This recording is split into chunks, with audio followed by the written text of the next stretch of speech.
नमस्कार, आप देख रहे हैं शाहीन टीवी और मैं हूं मुशफिक खान। मैं इस वक्त मौजूद हूं बिहार के किशनगंज के स्कूल ऑक्सफोर्ड इंटरनेशनल स्कूल में।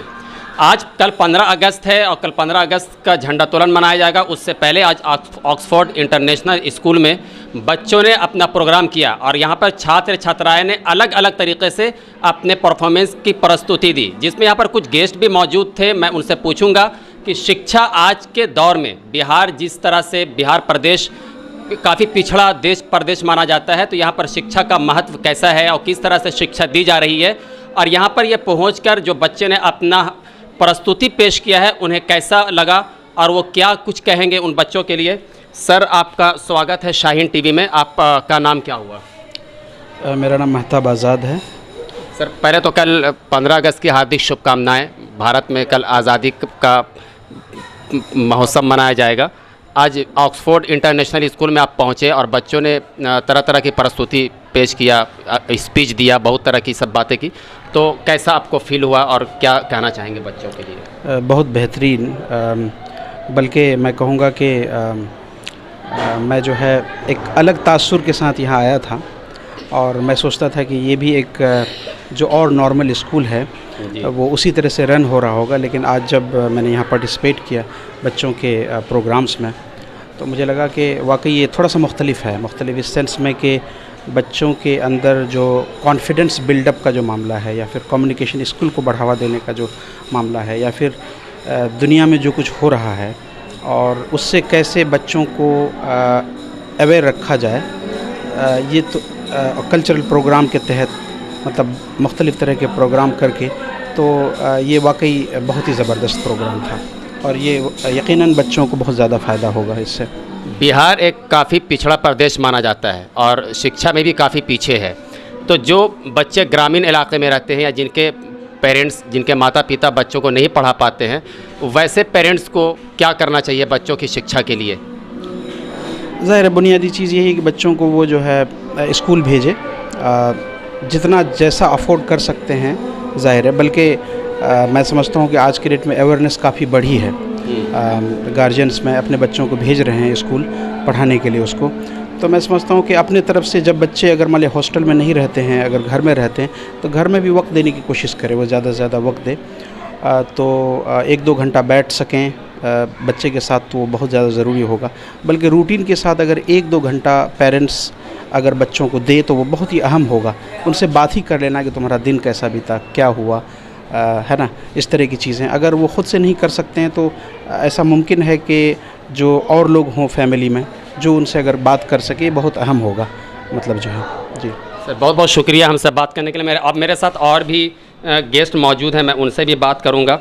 सर, ये सीमांचल का इलाका लगता है और काफ़ी ये पिछड़ा हुआ माना जाता है इस बिना पे कि यहाँ पे गरीबी है, तो ऐसे इलाके में शिक्षा के लिए किस तरह का कदम उठाना चाहिए ताकि हर लोग शिक्षित हों? शिक्षा बहुत ज़रूरी है भाई, वो कोशिश तो होनी चाहिए हर आदमी की, और ख़ुद को सबको कोशिश करनी है। ये तालीम का दौर है, एजुकेशन का दौर है, और जो वसाइल हैं हमारे पास, लोगों को जागरूक होना चाहिए, समझना चाहिए, और जो वसाइल हमारे पास है उसका सही इस्तेमाल करना चाहिए। हमारे पास स्कूल है, मदरसे हैं, सब कुछ है, लेकिन हम उस पर ध्यान नहीं देते। गार्जियन जो है कि हमारे बच्चे गए कि नहीं गए, पढ़ रहे कि नहीं पढ़ रहे, पढ़ाई हो रही कि नहीं हो रही है, तो ये लोकल जो गार्जियंस हैं, हमारा स्कूल उसको हम सरकारी समझ रहे हैं। अरे भाई, ये हमारा स्कूल है। ये एक सबसे बड़ा मसला है कि हम स्कूल को ओन नहीं करते हैं जी। और सरकार का प्रॉब्लम क्या है कि हम जिसके लिए काम कर रही सरकार, वो उसको पता नहीं है कि ये मेरे लिए काम हो रहा है, ये स्कूल मेरा है, ये आवाम, ये तो जो ये मेन स्टेक होल्डर है वो ये समझ नहीं रहा है। बच्चे समझ नहीं रहे कि ये मेरा स्कूल है, ये टीचर हमारे लिए हैं, इसकी अहमियत को वो समझते नहीं हैं। ये एक बड़ा मसला हो रहा है, तो समझने की ज़रूरत है। तो उन गार्जियन को आप क्या संदेश देंगे शाहीन टीवी के ज़रिए से कि वो अपने बच्चे को पढ़ाने के लिए किस तरह का कदम उठाएं, या फिर जो शिक्षक हैं वो किस तरह का रूल्स ऑफ रेगुलेशन अपनाएं कि जो बच्चे शिक्षा से दूर रह रहे हैं तो वो भी स्कूल पहुँचे, मदरसा पहुँचे, क्योंकि एक ही माध्यम तो है कि जब हम शिक्षित होंगे तो मेरा प्रदेश, मेरा देश या मेरा गांव आगे बढ़ सकता है। इसके लिए हम यही कहेंगे, टीचर जो है मोहब्बत बच्चों को दें, उसको मोहब्बत से पढ़ाएं, उसको करीब करें, और जो उससे ये हैं तो उनको समझाएं और उनको स्कूल लाएं, और जब मोहब्बत से बात की जाएगी तो बच्चे इंशाल्लाह आएंगे। और दूसरी बात ये कि गार्जियन भी स्कूल को अपना समझें और वो स्कूल से मोहब्बत करे, बच्चों से मोहब्बत करे, बच्चों को अपना वक्त दे। तो ये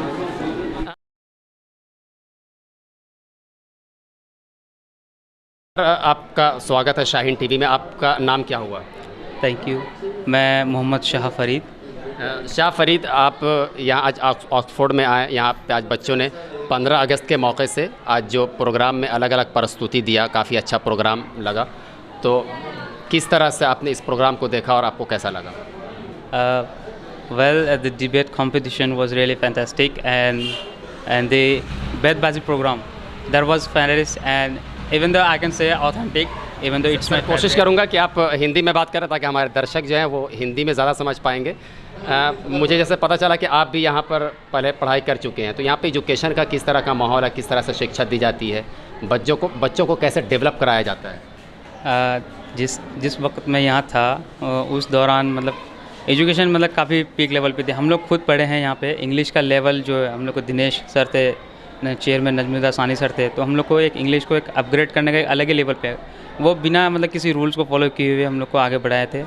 और यहाँ पे जो क्वालिटी एजुकेशन है वो इवन मैं तो चैलेंज करता हूँ बिहार में सबसे बेस्ट है। बिहार की अगर बात कर रहे हो और आपने इंग्लिश की बात किया तो मैं उस पर आता हूँ कि बिहार में अक्सर ये माना जाता है, बाहरों में जैसे दिल्ली में भी हम लोग रहकर पढ़ाई किया तो वहाँ पे ये कहा जाता है कि बिहारियों को इंग्लिश बिल्कुल नहीं आती है बोलने के लिए। और ये देखने को भी लगता है, मिलता भी है कि जब भी कोई इंग्लिश मीडियम स्कूल में जाते हैं, इंग्लिश मीडियम स्कूल तो होता है लेकिन उस तरह का माहौल क्रिएट नहीं किया जाता है बच्चों को इंग्लिश बोलने के लिए, या खुद टीचर है वो ज़्यादातर हिंदी भाषा का ही यूज़ करते हैं। इसको आप किस तरह से देखते हैं अपने छात्र जीवन में? देखिए, सबसे पहली बात, कोई किसी को पुश नहीं कर सकता है कि इंग्लिश बोलो। सबसे पहले खुद को तैयार करना होगा कि मुझे बोलना है, पहले खुद, फिर आप इन्वायरमेंट। जब तक आप खुद इन्वायरमेंट क्रिएट नहीं करेंगे दूसरा कहाँ से? पहले खुद से शुरू होता है, फिर आपको देख के कोई दूसरा सीखेगा, फिर तीसरा। इस तरह से एक इन्वायरमेंट बनता है, तभी इंग्लिश का इन्वायरमेंट बन सकता है। ऐसे अगर कोई इंडिविजुअल कहेगा कि मैं सीख सकूँगा, इन्वायरमेंट होगा तभी बोलेंगे, ऐसा पॉसिबल नहीं है। खुद को इन्वायरमेंट पे बनाना पड़ेगा, पहले खुद बनिए फिर इन्वायरमेंट बनता है। इंग्लिश और हिंदी के बीच में भी दो धड़े में लोग बटे हुए हैं। कुछ लोग का ये मानना है कि इंग्लिश क्या शिक्षा अगर है और आप बहुत वेल एजुकेटेड है तो उसके लिए इंग्लिश का जानना ज़रूरी है, क्या हम हिंदी भाषा से ये काम नहीं चला सकते? अगर मैं यहाँ पे एक बात जोड़ दूँ, खुद प्रधानमंत्री मोदी जो ज़्यादा तरजीह देते हैं वो हिंदी को देते हैं, तो फिर इंग्लिश लैंग्वेज को इतना ज़्यादा पुश क्यों किया गया है? ये तो इंटरनेशनल लैंग्वेज है, इसकी ज़रूरत भी है। अगर हम इंटरनेशनल लैंग्वेज नहीं बनेंगे तो लैंग्वेज बैरियर हो जाएगा। लैंग्वेज बैरियर होने से क्या होगा कि उनके पॉइंट को तो हम नहीं ले पाएंगे ना। उनका पॉइंट क्या है, वो हमसे कितना मुख्तलिफ सोचता है। मेरा दोस्त है फ्रांस का और एक लंदन का है, वो हमसे इतना आगे है, डेवलप्ड है, तो मैं उसके पॉइंट को कैसे लूँगा? वो तो हिंदी जानता नहीं है। तो लैंग्वेज बैरियर को तो ये थे सर हमारे साथ बात कर रहे थे, इन्होंने बताया कि भारत तो आज़ाद हो गया, साथ में इन्होंने ये भी बताया कि शिक्षा के मैदान में या हर मैदान में हमने तरक्की किया है, मेरा देश तरक्की किया है, लेकिन हमारा देश जो है आज़ाद होने के बाद भी ग़ुलाम है।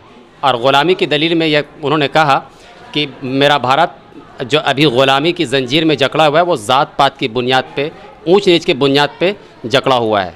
लेकिन मुझे आशा और उम्मीद है कि इससे मेरा देश ऊपर निकलेगा, बाहर निकलेगा और मेरा देश और तरक्की करेगा। कैमरामैन फैज़ान के साथ मैं मुशफ़िक खान, शाहीन टीवी, बिहार।